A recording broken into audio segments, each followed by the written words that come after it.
opening statements in the federal trial of David DePape, the man accused in last year's break-in and hammer attack at Nancy Pelosi's San Francisco home that hospitalized her husband, Paul Pelosi. So the defense not denying he did it, but instead trying to explain why. Kenny Choi has the details from court. David DePape is facing multiple charges, including attempted kidnapping of a federal official. The prosecution delivering its opening statement describing how the accused, quoting here, unleashed his plan of violence. The defense, however, arguing that attacking Paul Pelosi was not part of DePape's plan. What's going on, man? Everything's good. Hi. Drop the hammer. Nope. The prosecution's first witness, a San Francisco police officer describing the attack captured on multiple body cameras on October 28, 2022, as iron hitting skull.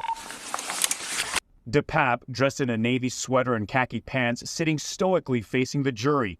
Public defenders for the 43-year-old making their case that the accused went to the Pelosi house in San Francisco to talk about wealth, power, corruption, and the preservation of truth, but not to kidnap or attack the Pelosi's.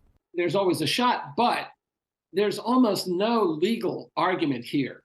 Rory Little is an expert on federal criminal procedure and professor of law at UC Law San Francisco. The defense is trying to say, well, he really believed other things. He didn't really believe that he was going to be assaulting Paul Pelosi, but he doesn't have to believe it. At the moment he hit him with a hammer, he knew he was hitting him with a hammer.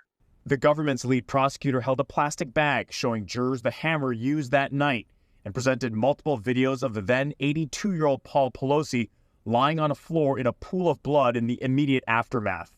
Video evidence is very powerful, but I think this would be an easy case to prove without a video. You have one or two officers on the scene who witnessed this, and then you have the defendant's own statements as well as his backpack.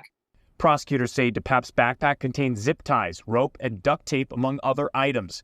The defense not challenging the who or what, but focusing on painting the why, arguing DePape believes in far-right conspiracies, including Hollywood and political elites promoting and facilitating the sexual trafficking of children. They haven't raised an insanity defense.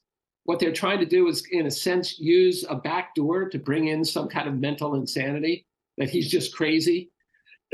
But that's not a defense unless you raise it as an insanity defense. DePape's main argument that his mission was to have a conversation with former Speaker Nancy Pelosi.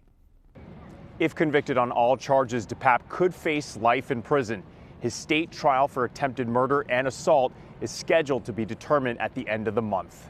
DePape's trial is scheduled to continue Monday and run through next week.